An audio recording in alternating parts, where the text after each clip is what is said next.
Well, hello and good evening or good day or good morning, wherever you are at whatever time you are. And this is our number 26 installment in the series that we call Remove Environmental Risks from the Transaction. So by the name, we recognize that there are risks induced by environmental report or environmental conditions in transactions, and mostly I find that those risks are coming about because of lack of understanding on the part of my clients of what environmental risk is. So this series is dedicated to educating our public about those risks so as to diminish the uncertainty. The subject of today is Phase 1 ESA, meaning Phase 1 Environmental Site Assessment, which is used in our industry to reduce the liabilities. Phase 1 Environmental Site Assessment Genesis, how it all started. I guess the idea is that once we know the start of things, we can understand them better. We have more than 30 installments in this series, and we have done quite a lot. This is already number 26. We have a few more to go, and I invite you to watch all of them. They are all on our website. Our website is Amir Adini, here, www.amiradini.com. And of course, you are welcome to call me or contact me, call me on my phone or text me 323-899-5001. Email me at amia@amiradini.com, and you will find that I'm available to you at no limitations, no limit of time, no charges, to explain to you what you need to understand about this subject. And even if you have reports that you don't understand, just bring them over, send them over, and I'll go over them with you and give you a second opinion at no charge. I've been doing this thing since 1988, at quite some time. Phase 1 and Phase 2 environmental site assessments, contamination cleanup, and abatement. In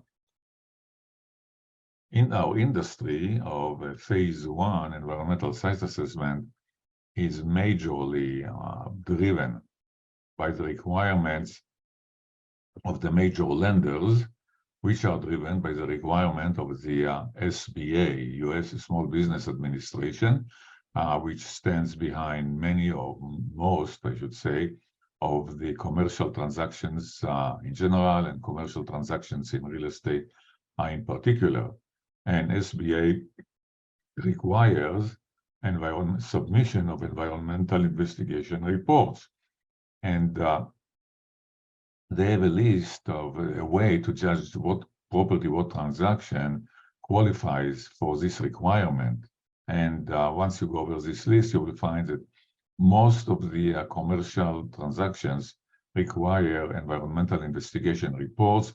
And these reports are called transaction screens, which is hardly used anymore, so I will not talk much about it. And it includes Phase 1 and Phase 2 ESAs, environmental site assessment reports. And these reports must, bold letters, must be performed by an environmental professional. Environmental professional is who or what the EPA, United States EPA, Environmental Protection Agency, declares that is environmental professional. And if you go log onto the websites, put EPA environmental professional, you will get the whole thing. They will tell you who qualifies as environmental professional, what kind of certification or license are required, what kind of education is needed, what experience is desired and required. And when we talk about experience, they also define what is relevant experience. The experience has to be relevant to the requirement. So if the person is a civil engineer that design and build and construct buildings all their life, or a highly qualified geologists that work in the petroleum industry, their experience I would say, dear as it is, important as it is, deep as it is, highly qualified as it is, may not be relevant to this particular field, which is a phase 1 environmental site assessment. In my case, and I use myself as an example of an environmental professional, and I'm not saying that I'm the only one, definitely I am not the only environmental professional, but here is an example. My experience, I have a Bachelor of Science in Mechanical Engineering, 1964, which tells you that I've been around for a while. And I have additional credits in nuclear and chemical engineering. I practiced in those fields. I practiced in the nuclear industry. I practiced in the chemical industry, and for 20 years in both industries, and eventually graduated to become a California general engineering contractor with a special certification in as a hazardous substance removal. Since 1989, I became one of the very first contractors in California to qualify to remove hazardous substances, because this classification only was enacted in around 1989. The state of California awarded me the registration of Registered Environmental Assessor Level 2, and by Level 2, they said that I was qualified for the most stringent level of environmental registration provided by the state, and I was a project manager who can conduct all assessments and investigations, plus issue cleanup opinions, which is very important, evaluate risk from contamination, and manage the cleanup of contaminated sites. So these are quite good and high qualifications, but then again, I'm not the only one. I am happy to belong to a cadre, to a group of highly qualified environmental professionals, and as I said, I'm showing you my qualifications as an example. Here is a recent site. We did it in the city of Los Angeles, neighborhood called Silver Lake. This is a site contaminated with pesticides. And you see us here, this huge machine digging and breaking. This monster is a hydraulic hammer, breaking those concrete, which is impregnated with pesticides, and making lots of dust on the road, in the way, and in the process. And we are quenching this dust by spraying water to eliminate the dust, because we don't want our workers to inhale dust, which is laden with carcinogenic pesticides. Even more important, I would say, our workers are very important to us, but even more important are the neighbors here, families with children and adults, and we don't want carcinogenic dust to fly over to them. So there was quite a story in this site, which is described in one of my other installments, how we cleaned up this site in compliance with those most stringent requirements. The the four horsemen of the environmental industry. All right, this is not, I do not yet consider it an apocalypse. I think, yeah. It's not yet considered to be an apocalypse. The four horsemen of our industry are the contamination of contaminated soil, contaminated groundwater, contaminated soil vapor, and contaminated indoor air and indoor air contamination. These are the four horsemen that are creating the doomsday, if you wish, of many transactions, and we are trying to fight these horsemen and eliminate them altogether if possible. Here are the four horsemen illustrated in real life. So here's a conceptual illustration. Here is a tank, and it's leaking this purple substance into the groundwater. So you have contaminated groundwater. And then you have this other tank here, above ground tank, leaking this red substance into the soil. So this is the second horseman. This is contaminated soil. And Then the contamination here has vapors, they evaporate and migrate into this building. So now we have the third hostman, which is a soil contaminated soil vapor. And once it enters into the building, we have indoor air. Now we have the fourth hostman, which is a contaminated indoor air. And these are the four type of plumes that we are concerned with in our real estate transactions. The subject of today is the genesis of the phase one and phase one environmental site assessment, which is designed to address the concerns that I told you that I've been explaining so far. And how did it all start? I mean, many of us heard, many of you have heard already on phase one, but let us talk about the genesis. How did it start? Because once we understand the genesis, how it came into being, it helps to understand the overall concept. So there is a story. And I'll read you it because I don't remember it all by heart. I remember the concept, but it's better to read it. So the story started in 1978. That's what, 32 plus, that's about 45 years ago. Wow. All right. I'm sorry. 1978, that's 22 plus 23, that's 40, yeah, 45. 45 years ago, a small neighborhood in Niagara Falls, New York, known as Love Canal, was making headlines after it was revealed that the site had formerly been used to bury 21,000 tons of hazardous waste. High incidence of birth defects and many anomalies, such as enlarged feet, heads, hands, and legs, abnormal incidence of miscarriages, have been identified in this site. Love Canal was declared an unprecedented state emergency on August 2, 1978. On August 7, 1978, the United States announced a federal health emergency. As a result of the emergency, the government relocated more than 800 families and reimbursed them for their homes, and the United States Congress passed the Comprehensive Environmental Response, Compensation and Liability Act, in acronym CERCLA, also known as the Superfund Act.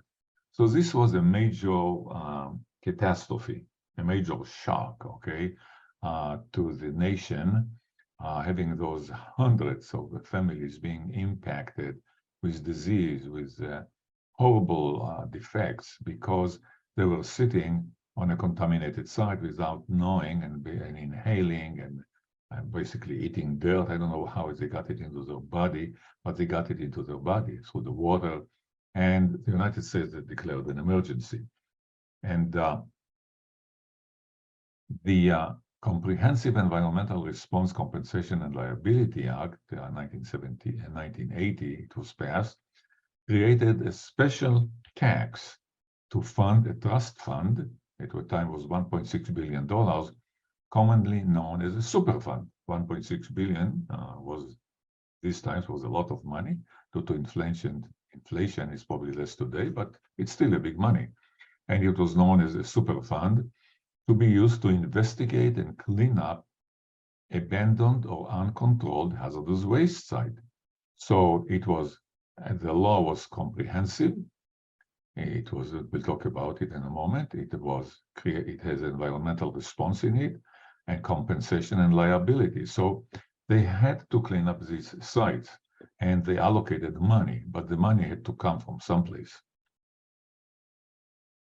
The US EPA was given the primary responsibility for managing the cleanup by the law and enforcement activities under this circular law. So the law enabled or said that the EPA can pay for cleanup when parties responsible for the contamination cannot be located or unwilling to or unable to perform the work. So if the work is costing too much or the parties cannot pay, the EPA pays for it, but then EPA takes legal action to force parties responsible for the contamination to clean up the site or reimburse the federal government for the cost of the cleanup. So this cleanup is not free. Somebody will have to pay for it, and they will go out and look for responsible parties. And they created the idea or the concept of partially responsible party in the law. And a partially responsible party is any individual or company, including owners, operators, transporters, or generators, potentially responsible for or contributing to the contamination problems at the Superfund site. Whenever possible, EPA requires PRPs, potentially responsible parties, through administrative and legal actions to clean up hazardous waste site they have contaminated either directly or indirectly. So you may have contaminated, you may have had a transportation company and you took, unknowingly, you took hazardous waste from one site and brought it to another site. Well, guess what? You are a potentially responsible party. You may have been a generator in one part of the country that loaded your stuff on a truck and the truck took it to a landfill. Well, you are a potential responsible party.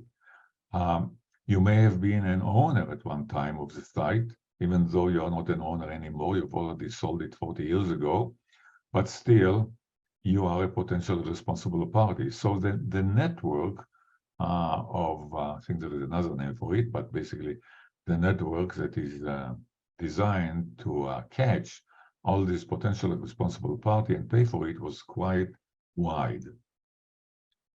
The law enacted or created this joint, strict, and several liability. Now, I'm not a lawyer, but my limited legal knowledge tells me that what is joint, strict, and several liability. And basically the concept is joint is everybody together, strict is everybody on their own.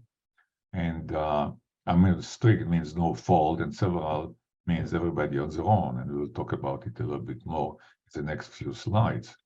So the CERCLA assigns joint, strict, and several liability to owners, operators, and other PRPs who have or had certain ties to a piece of contaminated real estate that is a target of a cleanup mandated by the EPA. So it's a huge network of liability. The concept under CERCLA is joint and several liability. So we have joint, strict, and several. So joint and several liability, this concept is based on the theory that it may not be possible to apportion responsibility for the harm caused by hazardous waste equitably among PRPs. So what it means is you have 5 transporters and you have 20 owners, past owners, and you have drillers, I don't know, operators, lenders, anybody that had any touch to the site. So right now, we caught in our network about 30 PRPs, but not all PRPs have the money to pay for it. So evidently, the EPA will go for the lowest hanging fruit. And so joint liability means that more than one PRP is liable to the plaintiff. This is joint, and anybody there is liable. But several liability means that the plaintiff may choose to sue only one of the defendants and recover the entire amount. So therefore, one PRP can be held liable for the entire cost of cleanup, regardless of the share of waste that PRP contributed. So you can see how enormous is the liability that this law has created with regard to anybody that potentially had anything to do with contaminated site. The strict liability is a concept included in CERCLA that empowers the federal government to hold PRPs liable without proving that the PRP were at fault and without regard to the PRP's motive. So you did not have any motive. You were not at fault. Somehow you happened to own the site 20 years ago without knowing that it was contaminated, and then you sold it to Jack And then Jack sold it to Mary, and then Mary sold it to John, and John sold it to whomever, to Felix, and still each one of them, without even knowing, can be held liable for the contamination. So that's an enormous liability. PRPs can be found liable even if the problems caused by the release of hazardous substance were unforeseeable. The PRPs acted in good faith, and state-of-the-art hazardous waste management practices were used at the time the materials were disposed. So they were clean. They were perfectly okay, all these PRPs at the time. But now it's changed. Now they are responsible for acts that were legal at the time of their operation. Very, in my personal opinion, very, very unjust law. That's my personal beef with it, but it doesn't matter. This is the law. So then a big cry came about because people said, we purchased land and we had no way of knowing that it was ever had any liability. So they created the Innocent Landowner Defense, ILD. ILD and the Innocent Landowner Defense, which I'll explain in a moment, would be obtained by all appropriate inquiry, AAI. So what is this Innocent Landowner Defense and what is all appropriate inquiry? Well, they issued this amendment, Superfund Amendment and Reauthorization Act of 1986, SERA, which created the Innocent Landowner Defense. And this Innocent Landowner Defense is a buyer of real estate who could prove they had no knowledge of the situation. Because before this amendment, real estate transactions stopped because you didn't know what kind of a liability you were buying. So now they said, okay, we will give you the Innocent Landowner Defense. If you can prove to us that you had no knowledge of the situation, we will hold you free of charge, all right? But in order to prove to us that you had no knowledge, guess what? You need to conduct all appropriate inquiry. You cannot just come to me and say, the government said, you cannot just come to me and say, well, I'm innocent. Oh no, you have to show me that you did all appropriate inquiry. To enter this status of the innocent landowner would have to demonstrate that they had conducted all appropriate inquiry into the history and past uses of the property in question, and the AAI revealed no indications of the hidden problem. So that's how you prove your innocence. And but CERCLA did not define what is AAI, what is all appropriate inquiry. They left it to the industry to take its route, to take its process, and they left it to the industry to develop the all appropriate inquiry. So this created this phase 1 ESA around 1987, after the 1988 law was passed. The industry of phase 1 started in 1987 to create this Innocent Landowner Defense. And in 1987, the cost of the phase 1 ESA could be in the range of $5,000 and up. And compare it with today prices ranging somewhere between, I guess, $2,000 and $3,000. It was in 1987, it was already over $5,000, which in today's money would have been what, $20,000? It was too expensive. And I personally moved into this field right after it was created in 1988. I did the 72 oil fields for Texaco USA, phase 1. I did, let's keep this. Here is one of those fields that we did for Texaco USA, oil fields. We did 72 of them, phase 1, without knowing what a phase 1 was. And we moved this is what city of Anaheim. We did all of between 1988 and about 1993, we did about 500 sites, what is today the civic district of city of Anaheim. We did phase 1 without knowing we were creating the phase 1 on the go. And then in the early 1990s, the industry convened through the ASTM, the American Society for Testing and Materials. They convened to create a standard as to what a phase one would be.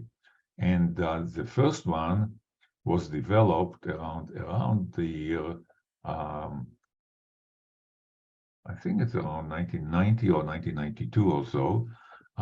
The first standard was developed that decided what a phase one was. And this put some order into the environment, because before that we didn't even know what phase one was. So the phase one, its original aim, and to this day, was created to provide innocent landowner defense to buyers of contaminated land. In time, the industry adopted the phase one not only as a protection against circular liability, against Superfund liability, which are basically the horribly contaminated sites. The industry developed this process of phase one to all commercial and industrial transactions that have environmental liabilities, which are not necessarily federal liabilities. Take, for example, gasoline stations, take, for example, dry cleaners, take, for example, machine shops. And the industry decided, the lenders decided, and that they don't want to encounter any liability that may cause additional expense where a local agency will require a cleanup. So without getting too complicated here, the concept of the phase one was expanded by the industry, broadened into all commercial and industrial transactions, even those that do not belong to a Superfund, do not belong to these huge brownfields. The industry and the lenders want to know, they don't want any, they want to know the size of any liability with it. And nowadays, this phase one process is used not only for the innocent landowner defense against federal liability, but it is used as a general practice in the industry to protect the future owners and the lenders from cleanups that may be enforced by local regulatory agencies. So the SBA, which stands behind most of the requirement of the commercial requirements nowadays, they explain why a phase one is needed in the commercial industry. They want to prevent environmental contamination risk, and they explain the cost of remediation could impair the borrower's ability to repay the loan and or continue to operate the business. So you take a dry cleaner, and dry cleaners, they don't make a lot of money, and if they contaminated with dry cleaning solvents, they probably will not have the money to clean up their property. So you buy properties that is contaminated with chlorinated solvents, and you don't know about it, or you are the ones that contaminated it, you may not have the money to clean it up, and the SBA wants to know about it. They say if you buy a property that could have some contamination in it, the value and marketability of the property could be diminished. If the borrower defaults, the SBA lender or SBA might have to abandon the property to avoid liability or accept a reduced price for the property. So that's another reason why they want to know if there is any contamination whatsoever at the property, because it's not only the federal government that can enforce you to clean it up. It could be the tenants on the property. They discover there is contamination, and they say, look, dear landlord, we are inhaling a contaminated vapor. You need to clean it up, and right away you have a liability, even if it is just a civil liability. And then, if the borrower defaults on the loan, the SBA lender or SBA could be liable for environmental cleanup costs if they foreclose on the property. And then if the government steps in and they clean a site, it may file a lien on the property to recover the cost. And this lien would be superior to SBA lien. So you see so this is a kind of the origin of the phase one. I try to give it to you in a few words. And there is a lot more to say about it, and I can expand this presentation to probably 2 hours, and I doubt that you will have the patience for it. But please call me anytime, and I can elaborate more and more and more on it to the levels that you want to understand, or to the level of patience that you will have. General William Halsey of World War II says all problems become smaller when you confront them instead of dodging them. So I'm here ready and willing to help you to confront all problems that you may encounter in the real estate transaction due to environmental liabilities. Call me at 323-899-5001 or text me or email me at ami@amiadini.com. Thank you for your patience. I'm always available to you.